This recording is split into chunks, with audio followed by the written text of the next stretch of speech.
APM Audio, l'émission. Bonjour, bonjour à chacune et à chacun d'entre vous. Bienvenue à vous dans l'émission APM Audio. Je suis Gilles André, je suis journaliste et dans l'élan de la première émission APM Audio sur le thème de l'international, nous nous concentrons aujourd'hui sur la robustesse en entreprise. Dans le contexte actuel, fluctuant, perturbé, cette question de la robustesse est déterminante. Et d'ailleurs, bravo à vous et merci de prendre le temps de suivre cette émission car nous allons explorer comment vos organisations peuvent s'adapter et comment elles peuvent tout autant prospérer avec des exemples tangibles. Nous vous présenterons également le parcours Robustesse qui vient d'être créé par l'APM pour les dirigeants APM. APM Audio, l'émission.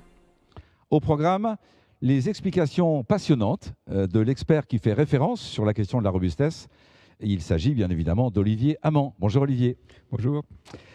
Les témoignages d'entrepreneurs APM avec Cyril Vu de la société Seabird. Bonjour. Bonjour Cyril. Également Thomas Meyer du groupe Socaps. Bonjour. Bonjour Thomas, merci à vous d'être là. Je vais vous présenter plus en détail tout à l'heure. Mais juste avant, et puis vous allez nous partager vos vécus et vos résultats avec la robustesse. Mais juste avant, je vais expliquer où nous sommes et pourquoi nous sommes là. Parce que nous ne sommes pas chez Emmanuel Druon par hasard. Bonjour Emmanuel. Bonjour Gilles. Emmanuel, tu es le président de Pocheco. Pocheco est une entreprise qui fait référence en termes de robustesse. Bravo. Vous fabriquez des enveloppes et la survenue du numérique vous a porté un coup sévère, mais pas fatal. Vous avez non seulement très diversifié votre activité, mais vous avez aussi, dès le départ, mis la question du vivant au cœur de vos activités économiques. Et tu vas nous expliquer, Emmanuel, pourquoi, comment, on veut tout savoir. Cela en 45 minutes, pas plus. Nous nous y sommes engagés.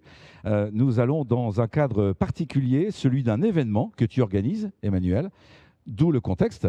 Nous allons profiter de tes premières explications sur ces rencontres, appelées les rencontres de l'économie. Les rencontres de l'économie. Oui, c'est un néologisme qui est un peu difficile à prononcer, mais il est facile à comprendre. Il a été créé par Corinne Lepage. Je l'ai trouvé dans un de ses livres en 2008, l'ancienne ministre de l'Environnement. Et elle nous propose, au vu de ce que nous expliquent les experts du GIEC sur la situation du climat, elle nous propose de remettre l'économie au service de l'écologie. Et nous démontrons qu'il est plus économique de travailler de façon écologique. D'où ce néologisme écolonomie. Les rencontres de l'économie ont lieu tous les ans, à peu près à cette période en juin. Et nous y réunissons aujourd'hui, et merci à l'APM d'être présente aujourd'hui, nous y réunissons 150 entreprises représentées par des entrepreneurs et des entrepreneuses qui viennent écouter Olivier Amand et le capitaine Paul Watson et les époux Cochet, en tout cas des scientifiques qui nous donnent, selon nous, la feuille de route de nos entreprises au XXIe siècle. Alors ton entreprise a fait référence. On parle d'un laboratoire, d'une démonstration de la robustesse. Comment tu la décris aujourd'hui? Qu'est-ce qui la singularise et lui permet non seulement de progresser, mais surtout d'être devenu en 30 ans le laboratoire justement de la robustesse en France? Bon, restons humbles. On ne connaît pas les effets dans leur ensemble de la situation actuelle. Disons qu'on essaie de contribuer. Ça fait effectivement 30 ans que nous travaillons sur cette problématique de résister à l'effondrement. Mais cette entreprise, Pocheco, tu as dit que nous sommes très diversifiés. Nous avons un cœur d'activité qui nous a permis en fait de suivre le fil de la robustesse. Notre cœur d'activité, c'est que depuis 1928, on va avoir 100 ans, on fête notre premier centenaire dans 3 ans, en 2028. Depuis 1928, on produit des enveloppes en papier. Le papier avait une certaine réputation à un moment donné. Nous avons choisi d'aller dans la forêt et de comprendre comment ce papier, d'où ce papier provenait.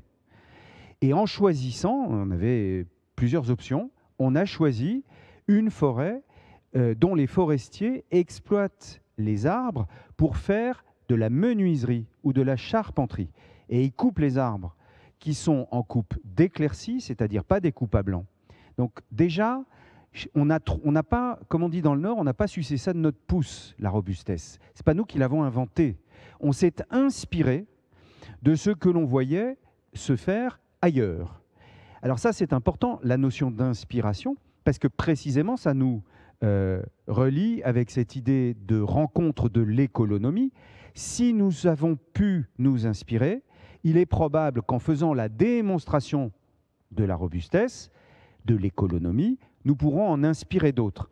Comme on sait qu'on ne changera pas le monde à nous tout seuls, mais qu'on sait aussi qu'on est là pour donner la leçon à personne, on considère qu'on va pouvoir en fait interagir les uns avec les autres, mais en changeant en fait un tout petit peu la focale de l'entreprise. Donc l'idée, c'est d'utiliser des matières naturelles qui se renouvellent et de s'assurer qu'elles se renouvellent et sur toute la chaîne. Donc en 30 ans, chez Pocheco, nous avons changé toutes les matières qu'on utilise de façon à nous assurer que quand on fabrique une enveloppe, on ne détruit pas la santé humaine avec des solvants toxiques, le milieu naturel avec des coupes rases de forêt. Mais non, 30 milliards d'enveloppes fabriquées depuis 30 ans, 3 millions d'arbres replantés par les forestiers dont je parlais. On sent qu'on est là très proche du concept de l'entreprise régénérative, très proche, un peu en amont, un peu en aval. Absolument. Il y a aujourd'hui juste une remarque que je voudrais faire parce que j'ai un esprit grincheux. Quand l'entreprise deviendra régénérative, je te promets de te passer un coup de fil. Parce qu'elle est pour l'instant extraordinairement destructrice. On ne va pas se raconter d'histoire. Le point de départ, c'est quand même de se dire que les rapports du GIEC, de l'IPBES et de l'UICN sont sans mystère. Aujourd'hui, on a atteint le 1,5 degré de réchauffement du climat. Si les entreprises étaient régénératrices, peut-être qu'on n'en serait pas là. Quelles sont les décisions les plus fortes que tu as été amené à prendre et qui font de Pocheco l'entreprise qu'elle est aujourd'hui? 2, 3 exemples concrets. De déterminer que tous nos choix sont guidés par la non-toxicité et en particulier toutes les matières premières qui entrent ici ont fait l'objet d'une analyse du cycle de vie précise, complète, qui fait que quand dans une formule de colle, il reste des traces de polymères issus de la pétrochimie, nous ne la prenons pas. On est en train de passer sur des colles à l'amidon, qui font que le papier, même s'il est 10% plus cher financièrement, que nous achetons, provient d'une forêt qui est gérée dans les conditions que j'essayais de décrire tout à l'heure. Et à ma connaissance, il existe 3 forêts principales gérées de cette manière-là en Europe, entre la France et la Finlande et le Portugal. La décision de passer au zéro plastique. Tous les scientifiques nous disent que les résidus de plastique produisent des effets délétères sur toutes les couches, dans l'air, dans l'eau, dans les sols, dans les sous-sols, absolument partout. D'où les épidémies de cancer qu'on connaît aujourd'hui, nous disent les scientifiques. Donc, les perturbateurs endocriniens, toutes ces choses-là. Donc, on est directement liés parce que si on passe au zéro plastique, et nous sommes en train de passer au zéro plastique, donc un exemple concret pour passer au zéro plastique, il faut que nos emballages d'enveloppes ne contiennent plus de rubans adhésifs, que nos palettes ne soient plus couvertes par des coiffes plastiques, que l'on ne les ferme plus avec du film étirable. Et vous avez des solutions pour toutes ces contraintes-là? Absolument. J'ai calculé que depuis 30 ans, au passage, je fais une incise, mais tu vas voir pourquoi. Au passage, depuis 30 ans, Pocheco, qui utilisait ces produits-là, comme tout le monde, a dépensé 9 millions d'euros dans des produits directement jetables. Quand la boîte d'enveloppe arrive et que la palette d'enveloppe arrive chez nos clients, elle est immédiatement déconditionnée. Donc on crée du déchet. Et ça, c'est 9 millions d'euros en 30 ans. Demain, on passe sur le mur de boîte en bois qui fait le fond du décor de ton studio aujourd'hui. Celui qui est autour de nous. Ces boîtes en bois, qui sont fabriquées à côté d'Orléans par la société Nefab, permettent de conditionner nos enveloppes dans des barquettes en carton. Donc, il n'y a plus à les fermer parce qu'il n'y a plus de film et de ruban adhésif, plus de palettes à protéger puisqu'elles sont protégées par le bois, et ce sont des boîtes qui sont consignées. Donc, elles vont revenir. Ça veut dire que ces boîtes-là nous permettent, par ailleurs, de superposer 66 palettes dans un camion qui, du temps des palettes conventionnelles, n'en contenait que 33. Si Pocheco a expédié l'année dernière, je crois, 300 camions un peu partout en Europe, demain, avec ce système, tu comprends qu'on réduit le nombre de camions par 2 en n'envoyant plus que 150. Si tu ajoutes à ça le ferroutage, la baisse en bilan carbone de ce mode d'expédition est de 85% la première année. Un exemple concret donc de cette démarche, ce réflexe que vous avez à chaque fois de vous poser la question par rapport au vivant. Oui, et un chiffre. Un seul. Oui, oui. C'est de l'écolonomie. On payait avec les emballages jetables 40 € par palette. Avec ce système que je viens succinctement de décrire, on passe à 20. On a réduit de 50% le prix. Tu portes, Emmanuel, une ambition très forte de donner l'exemple, de montrer la voie. Vous avez dans votre diversité créé une partie conseil et vous accompagnez près de 500 entreprises. Oui, 250 entreprises dans les Hauts-de-France et les 250 autres dans le monde entier. Ça fait prétentieux, mais c'est vrai qu'on a été jusqu'en Chine, en Argentine et au Brésil, donc je suppose que, et en Indonésie. Donc je suppose que, oui, on peut dire ça. Oui, c'est un bureau d'études qui a été en fait créé à la demande des gens qui visitent Pocheco, parce qu'on a 5000 visiteurs par an qui viennent nous rendre voir le démonstrateur de ce que je raconte. Alors, comment se déroule l'accompagnement que vous apportez à ces entreprises ? En 2 mots, il s'agit d'abord de produire un diagnostic pour pouvoir produire un accompagnement. Sur quoi on fonde le diagnostic ?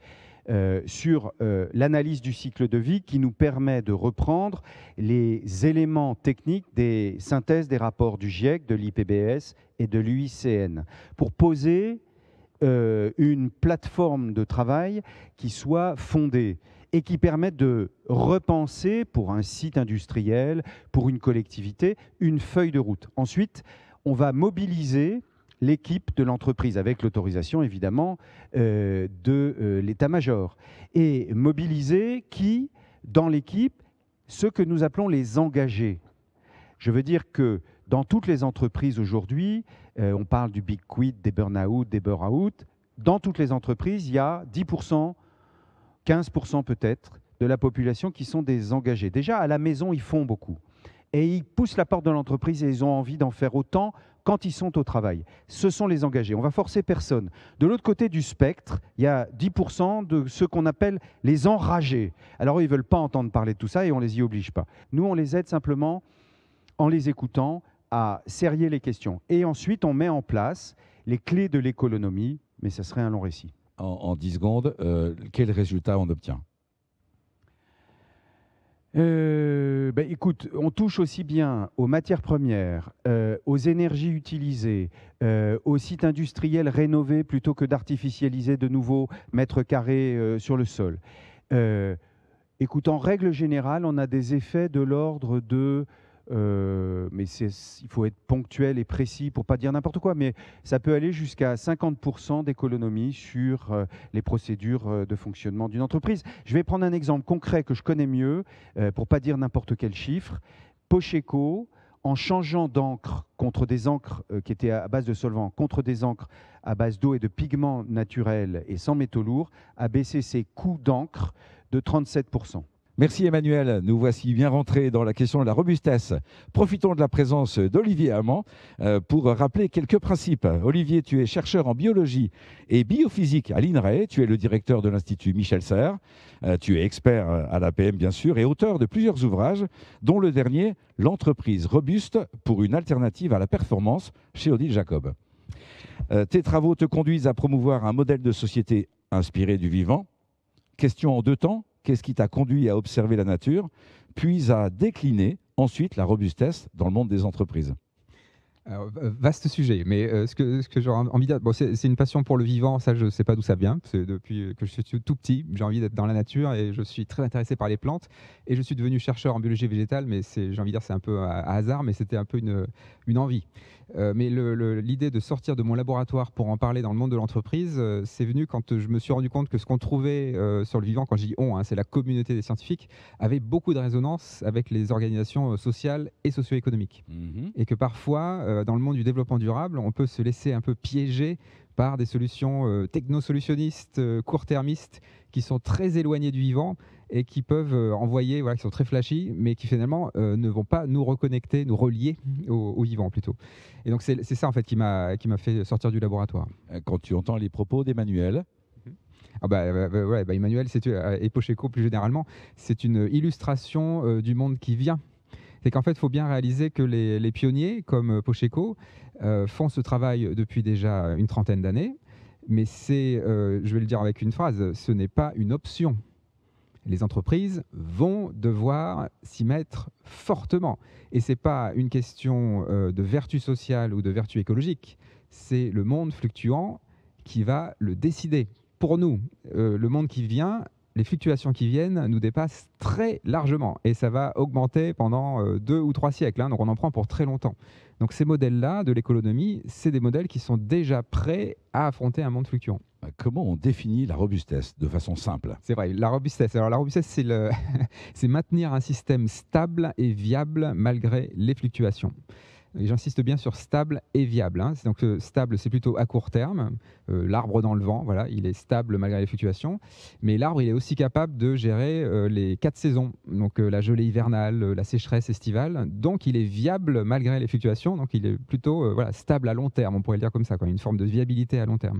Donc c'est ça la robustesse. On fait le parallèle avec le monde de l'entreprise. Comment on la nourrit, cette robustesse? Comment on l'entretient dans l'entreprise? Alors voilà, dans l'entreprise et donc dans tout système, hein, que ce soit un système vivant ou une entreprise, ce qui fait la robustesse, c'est les marges de manœuvre, le jeu dans les rouages. Et donc en fait, ça demande de questionner la performance, la sacro-sainte performance. Donc la performance, hein, c'est la somme de l'efficacité et de l'efficience. Efficacité, atteindre son objectif, efficience avec le moins de moyens possible. Ben pour être robuste, il faut au contraire mettre des marges de manœuvre, du jeu dans les rouages. Et donc ça veut dire qu'on va plutôt se construire sur la diversité, sur l'hétérogénéité, sur l'aléatoire, sur des incohérences, sur de l'inachèvement. Donc plutôt des choses qui nous laissent le champ libre. Donc on va beaucoup diversifier, on va beaucoup explorer, beaucoup expérimenter. Tu es en train de nous dire, Olivier, qu'on doit s'écarter de la performance pour viser cette robustesse. Alors, la performance est toujours utile, hein. Il faut toujours de la performance. Enfin, oui, c'est quand même utile. Le pompier qui va au feu, on ne va pas lui demander de ne pas être performant, par exemple, hein. Il ne va pas faire une approche participative avant de savoir s'il va au feu, quoi, hein. Là, il faut qu'il soit performant. Mais le pompier, la plupart du temps, il dort, il s'entraîne, on attend qu'on le sonne, quoi, voilà. Donc, il est plutôt dans une phase de robustesse. Il récupère, par exemple. Donc, en fait, ça veut dire qu'il y a une petite dose de performance, mais le primat est donné à la robustesse. Et ça, ce n'est, encore une fois, hein, c'est pas une décision, c'est le milieu qui décide. Si je prends l'exemple des êtres vivants qui sont dans des niches écologiques très stables, avec abondance de ressources, vont être plutôt dans la performance et seront peu robustes. Le même être vivant qui se trouve dans une niche écologique instable, fluctuante, avec des pénuries chroniques de ressources, ce qui est l'essentiel des écosystèmes sur Terre, mettra le curseur beaucoup plus vers la robustesse. Donc c'est un équilibre à trouver finalement. Cet équilibre-là, Emmanuel, tu as le sentiment de le mettre en œuvre, en réflexion, en décision stratégique au quotidien? Il est consubstantiel du triptyque du développement durable. L'économie, ça n'est rien de plus. Sauf que c'est systématisé. C'est-à-dire que nous regardons dès l'origine qu'aucun produit, qu'aucune source d'énergie, qu'aucune technique de travail ne produise derrière des effets délétères. C'est la priorité. Et à condition de cela, on protège donc la santé humaine, on protège ensuite le milieu naturel. Et enfin, on regarde la productivité pour rester dans la compétition. C'est-à-dire qu'on change simplement le poids des décisions dans la balance habituelle. Je prends un exemple. On n'a jamais réduit la qualité du papier qu'on achetait sous prétexte que le marché était tendu, que les prix étaient tirés vers le bas, que le marché s'effondrait. on a gardé l'idée que notre enveloppe serait viable et fiable pour nos clients et que donc on allait réduire les risques de non-conformité. On est 10% plus productif en travaillant de cette manière-là. Donc, on est habitué à raisonner ici, si je le dis autrement, puisqu'on est dans le nord de la France, on n'est pas loin d'Armentières, dont la devise est « pauvre mais fier ». On est pauvre. Notre chance, c'est que nous avons vécu et nous vivons l'effondrement de notre marché principal. L'effondrement du marché nous oblige à nous adapter. Donc on est dans une niche écologique formidablement fragile, puisqu'on nous propose de nous remplacer par le rouleau compresseur des GAFAM et du numérique. Puis ça fait 30 ans que ça dure.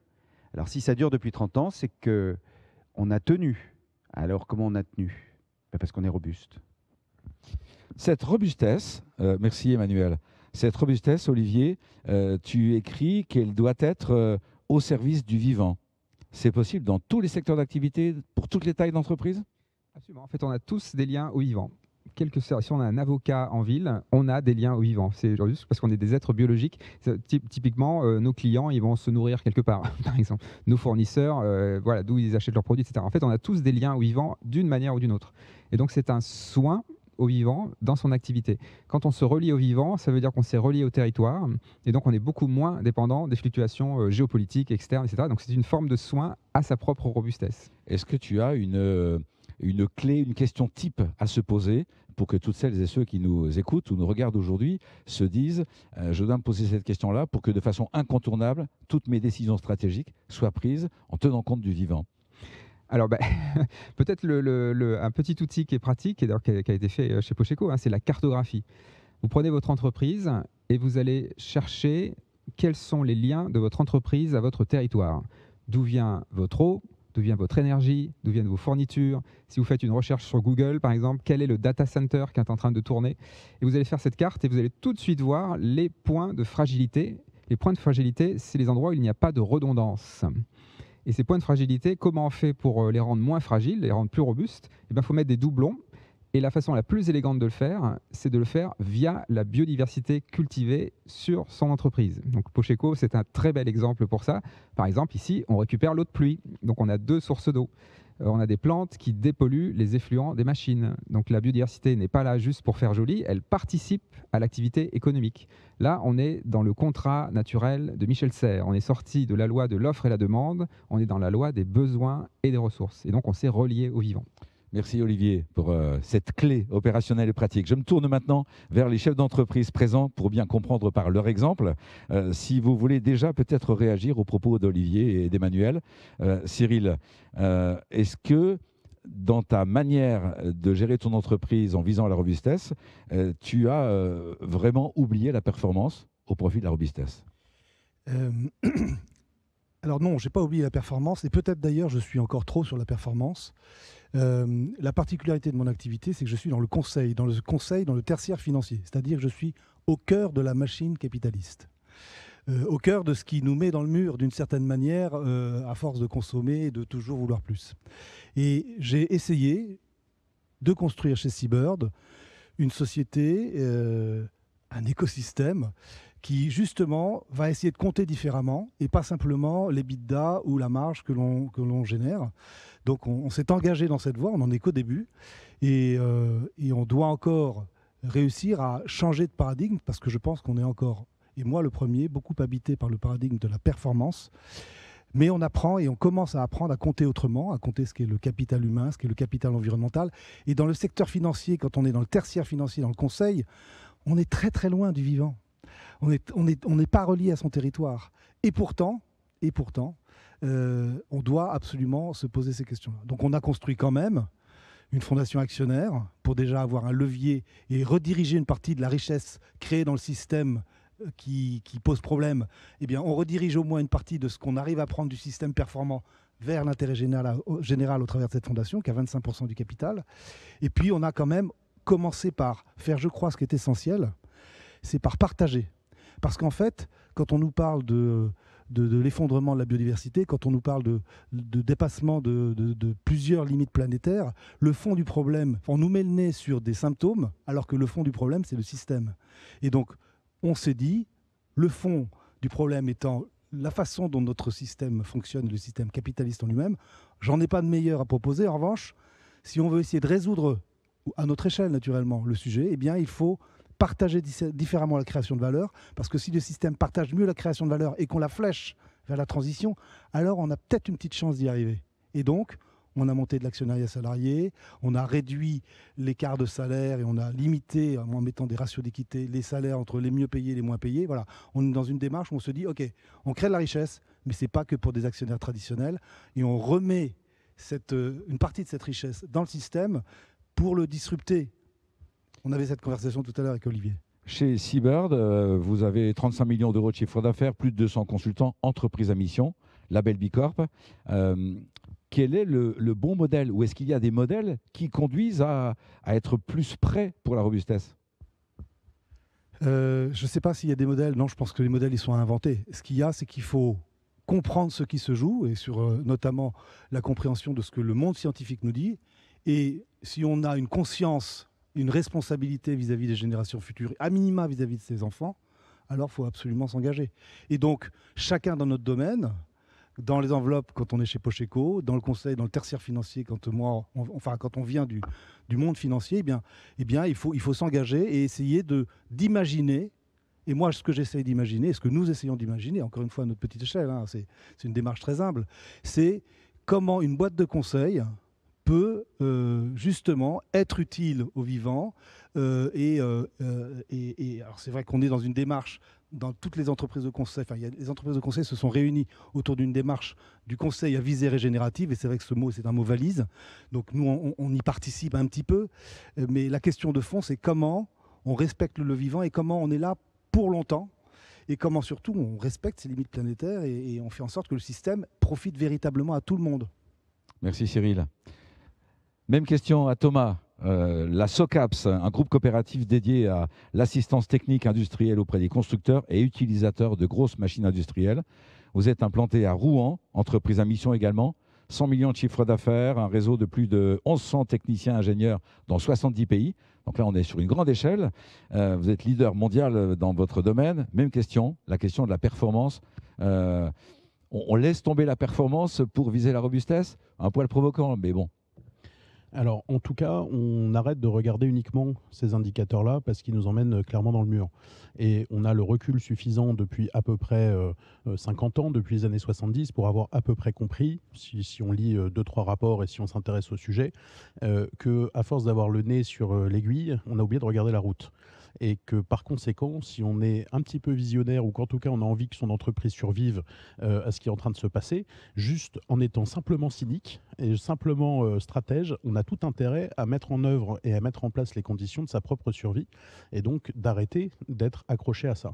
Ce qui n'est pas naturel dans l'industrie. L'industrie s'est construite, en particulier les 20 dernières années, sur le lean manufacturing, sur chasser les wastes, sur optimiser, serrer les boulons à tous les étages, réduire les stocks, éliminer les déplacements, les mouvements humains. Résultat, on est beaucoup plus fragile. Il y a une énorme crise de la supply chain qui est intervenue en 2024, qui a montré que toutes les entreprises qui n'avaient plus de stock ne pouvaient plus rien produire. Et par ailleurs, on a détruit énormément de capital humain. Et on a créé beaucoup de malheurs dans les usines et beaucoup de malheurs dans les ateliers. Et ce que je retrouve, moi, chez Olivier, que j'avais eu la joie d'accueillir comme expert dans mon club APM de Rouen-le-Grand, que je salue, et puis chez Emmanuel, dont j'ai déjà eu la joie de visiter l'entreprise, avec qui on travaille sur un projet en ce moment ensemble, c'est cette idée que le vivant, c'est aussi les équipes, les salariés des entreprises. Et que donc, quand on bâtit une organisation dont le but, c'est de serrer le kiki à toutes ces équipes, il ne faut pas s'étonner que les gens fassent des burn-out, il ne faut pas s'étonner que les gens se blessent, il ne faut pas s'étonner que les gens soient malheureux. Et je ne connais pas de chef d'entreprise qui soit un sociopathe à ce point, qui a envie de faire souffrir ses équipes. Par conséquent, si on est logique avec soi-même et mettons à part les sociopathes, on a tous intérêt à travailler en robustesse et pas en performance. Merci Thomas. La robustesse a changé quoi dans ton entreprise ? Alors, je pense qu'on n'a pas découvert un concept en se réveillant un matin en se disant bon sang, mais c'est bien sûr. En revanche, les mots d'Olivier ont été posés sur des idées ou sur un feeling qu'on pouvait avoir. Nous, on a organisé l'entreprise. D'abord, on est une société coopérative, donc on est co-détenu par 500 de nos techniciens. Donc, tout à l'heure, Cyril parlait de partage de la valeur. Moi, je crois au partage du capital de l'entreprise. Je crois au partage de la richesse et je crois à l'intelligence collective dans les prises de décision stratégiques. D'ailleurs, il n'y a pas de meilleure alternative au capitalisme, tu disais. Il y a l'économie sociale et solidaire. Je pense que c'est un mode d'économie intéressant à exister. C'est à peu près 10% du PIB. J'ai la joie de faire partie des travaux de COPFR et de Coopérative Europe là-dessus. C'est un mouvement qui n'est pas neutre en termes de masse économique et qui n'est pas neutre du tout en termes de perspectives que ça ouvre pour l'humanité et pour l'entreprise en général. Je referme cette parenthèse. Donc la détention, la codétention, la codécision. Ensuite, on a écrit une feuille de route en tant qu'entreprise à mission. On va placer au même niveau de pilotage, au même niveau d'importance, les indicateurs sociaux, environnementaux et économiques de l'entreprise. On n'est pas une association, on a besoin d'être rentable, on a besoin de se développer, on a des clients, on a des concurrents. C'est pas parce qu'on choisit une voie que nos concurrents décident de nous épargner, pas du tout. Et c'est pas parce qu'on explique à nos clients ce qu'on fait qu'ils vont choisir de payer plus cher ou de payer de façon significativement plus chère nos services. Donc on a besoin d'être efficace quand même du point de vue de l'offre économique qu'on propose. En revanche, on le fait avec une visée qui est beaucoup plus orientée sur des indicateurs socio-environnementaux, y compris en termes de bonus et en termes de gratification des équipes, avec l'idée que finalement, quand on a bien travaillé à la fin de l'année, c'est pas juste que l'entreprise gagne des sous, c'est aussi qu'on l'a fait avec comme objectif et comme résultat de protéger le capital humain et de protéger le capital environnemental auquel on touche dans notre activité. Merci Thomas. Est-ce qu'Emmanuel ou Olivier veulent réagir aux propos de Cyril et Thomas ? Je peux dire un mot. Olivier. Moi, ce que j'entends là, c'est que dans les entreprises à visée robuste, on pourrait les appeler comme ça, c'est des entreprises qui sont en train de redéfinir ce que c'est que la rentabilité. Tu disais là, le mot rentabilité, en fait, pendant très longtemps, on a pensé qu'une entreprise était rentable quand elle était plus performante. Ben, ça, c'est vrai que si le monde est stable et abondant en ressources pour l'éternité. Dans un monde qui devient instable et en pénurie chronique de ressources, les entreprises les plus rentables, ce seront les plus robustes. Ça ne veut pas dire qu'elles ont complètement négligé la performance, hein, comme vous le disiez d'ailleurs. Hein. C'est juste que c'est la stratégie du Y, en fait, hein, d'Alan Fustek. Hein. C'est dans un monde qui bascule, il va falloir un pied dans la performance, un pied dans la robustesse. C'est juste que si c'est juste un orteil dans la robustesse, il faut bien comprendre que ce sera cet orteil-là qui va vous tenir dans les fluctuations. Et donc ça vaut le coup d'investir dans cet orteil. On parle donc de robustesse et de performance. C'est un équilibre, mais c'est la trajectoire. Hein. C'est qu'en fait, actuellement, on est dans un monde de l'hyper-performance, de l'ultra-performance qui se plante. Hein. C'est le monde de l'autoroute où on va très très vite à destination et le mur se rapproche. Le monde de la robustesse, c'est les chemins de traverse. Hein. C'est plus arborescent, c'est plus joyeux. Merci messieurs pour vos réponses précises et très intéressantes à mes questions. Des questions maintenant à nouveau, mais des questions précises avec des réponses très courtes. APM Audio, l'émission. Quel résultat avec la robustesse ? Tu nous as répondu tout à l'heure, Emmanuel, chez toi. Messieurs ? Nous, par exemple, la crise Covid a été un très très bon déclencheur. Ça a été la rupture totale de toutes les chaînes. On a un réseau dans 70 pays. On n'a pas besoin de passer de frontières pour faire notre métier chez Socaps. On a un réseau d'humains qui coopèrent et qui se coordonnent. Ça nous donne un avantage compétitif incroyable par rapport à nos concurrents. C'est par exemple une des clés de la robustesse, travailler en réseau plutôt qu'en organisation verticale habituelle. Olivier ? Oui, alors c'est une forme de robustesse, donc c'est plutôt la stabilité. Et après, donc évidemment, quand si on veut l'étendre encore plus, c'est la viabilité. Donc ça voudrait dire que non seulement on est robuste, on est capable de gérer le risque, la fluctuation transitoire, mais en fait, vu que les fluctuations vont s'accumuler, que ce sera plutôt la polycrise, la permacrise, l'étendre, et comment on fait de la robustesse sur le long terme, c'est par les liens au vivant. Donc en effet, il y a le partage social, le lien social, mais quand on se relie carrément au vivant et au territoire, alors là, on est vraiment sûr d'être robuste. Merci Olivier. Cyril ? Je ne crois pas qu'on soit robuste aujourd'hui. En revanche, j'ai créé les conditions d'une gouvernance avec une fondation actionnaire qui a des prérogatives particulières dans la gouvernance qui, je l'espère, permettra à la société d'être robuste dans le temps. À quoi doivent faire prioritairement attention les entrepreneurs qui veulent se lancer ? Olivier ? Alors, je vais dire, s'acculturer au monde fluctuant. Un petit outil facile, c'est le stress test. Vous prenez votre entreprise et vous la chahutez, alors virtuellement évidemment, dans un jeu.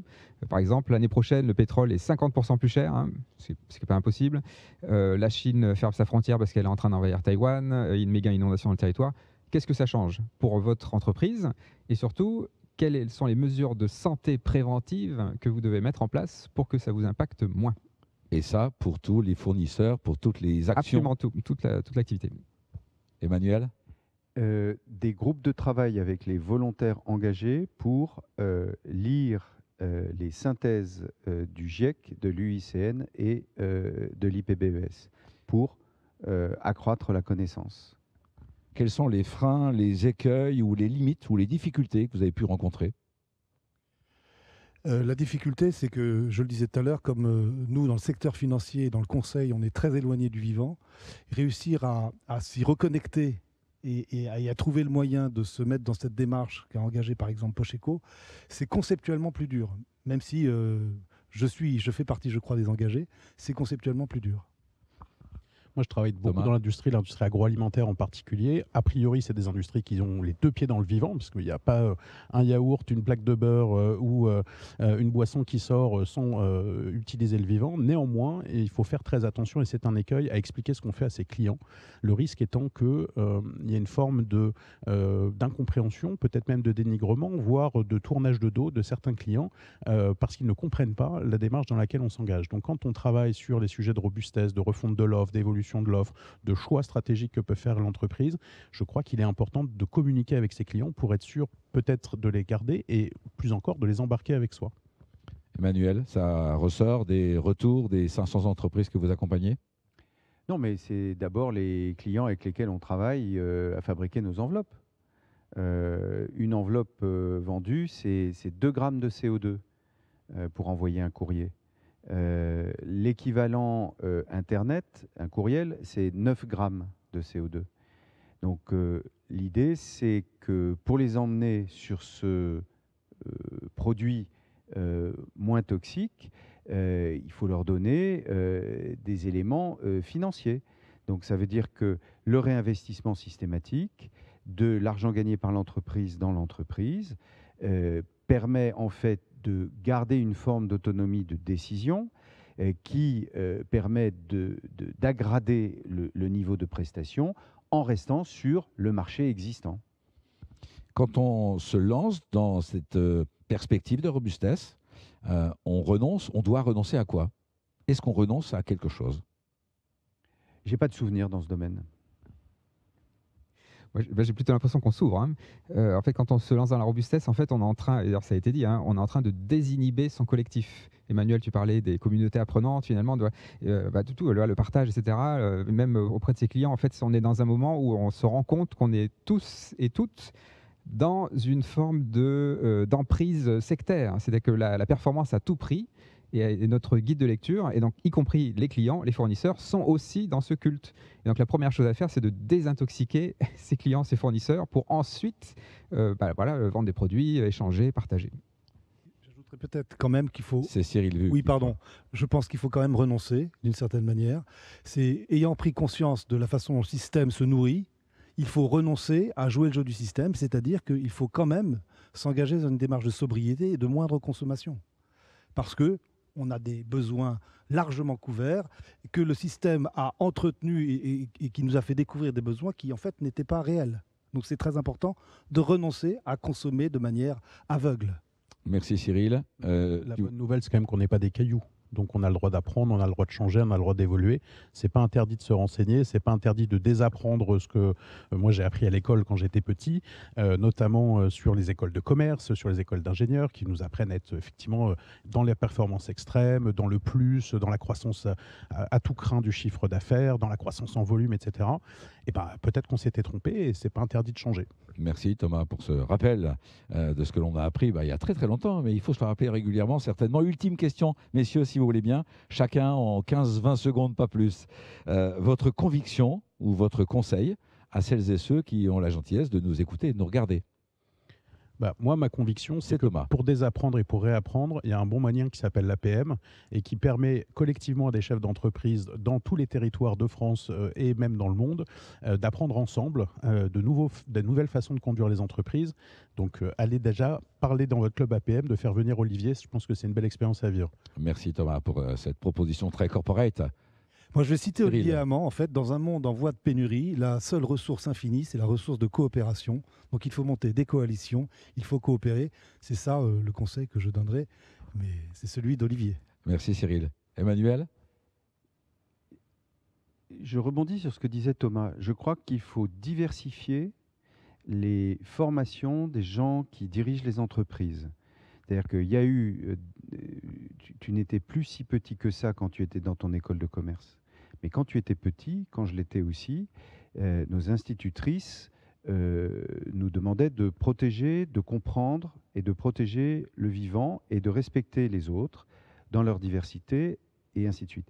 Je crois qu'il faut reprendre ça et remettre ça au service de la fonction d'échange dans l'entreprise. En fait, il n'y a pas assez de diversité dans beaucoup de nos entreprises. Pour ce qui me concerne, j'ai fait un parcours littéraire de formation, j'ai préparé Normal Sup, j'ai ensuite bifurqué dans les sciences humaines et la fréquentation de la pensée étrangère, des pensées qui me sont étrangères par principe, la difficulté d'y accéder, le chemin d'accès m'a, je crois, contraint à une forme de questionnement et d'empathie. Et Olivier dit à chacune de ses interventions qu'en fait, on ne passe pas assez de temps à se poser la bonne question. Et pour apprendre à se poser la bonne question, faut-il être moins mis sous pression de résultats immédiats, trimestriels, quand pas mensuels. Donc, ce que je dis, c'est diversifier, parce qu'aujourd'hui, d'abord, ce qui se dit dans les écoles de commerce est littéralement hors sol, affligeant et catastrophique. J'ai une alternante qui m'expliquait que là, la priorité absolue à apprendre à se servir de l'intelligence artificielle. Merci Emmanuel. Olivier. Eh ben, moi, mon conseil, c'est de faire des communautés apprenantes, de venir avec son projet et de travailler la notion de robustesse. Alors, il se trouve que l'APM ouvre un parcours sur la robustesse qui est justement parfait pour ça. Vous venez avec votre projet et vous voulez travailler sa robustesse à ce projet. Donc, vous venez à plusieurs. C'est un parcours en 6 étapes. Et donc, voilà, j'invite vraiment tous les membres APM à rejoindre. Et sinon, vous pouvez aussi travailler votre robustesse dans votre entreprise. C'est une petite communauté, voilà, comme disait Emmanuel, 5-6 personnes, 10 personnes qui vont commencer, des personnes engagées qui veulent travailler cette notion-là. Ça, c'est de la transformation silencieuse. Comme dirait François Julien, c'est beaucoup plus robuste que juste venir avec une solution clé en main. On va travailler ensemble, ça va prendre un peu plus de temps, mais par contre, ça crante et ça ne s'arrête plus. Merci Olivier pour cette description donc, du parcours robustesse proposé par l'APM. Je suppose qu'il suffit de s'inscrire et d'aller sur le site de l'APM, bien évidemment. Merci donc pour ces précisions. Merci Emmanuel pour l'accueil. Merci Cyril, merci Thomas pour vos témoignages. Et merci à vous, bien sûr, pour votre attention. Nous espérons que cette émission vous a été constructive et inspirante. Vous pouvez, vous le savez, revisionner ou réécouter cette émission sur apmaudio.fr et puis vous pouvez le faire également sur toutes les plateformes de podcast. Enfin, vous pouvez la partager, cette émission, à celles et ceux que vous savez sensibles à cette question de la robustesse. Et puis vous pouvez aussi leur parler du parcours robustesse de l'APM dont Olivier vous a parlé. La prochaine émission aura lieu à la rentrée. D'ici là, écoutez le quart d'heure dirigeant sur APM Audio. Portez-vous bien, soyez robustes et merci pour votre attention. APM Audio, l'émission.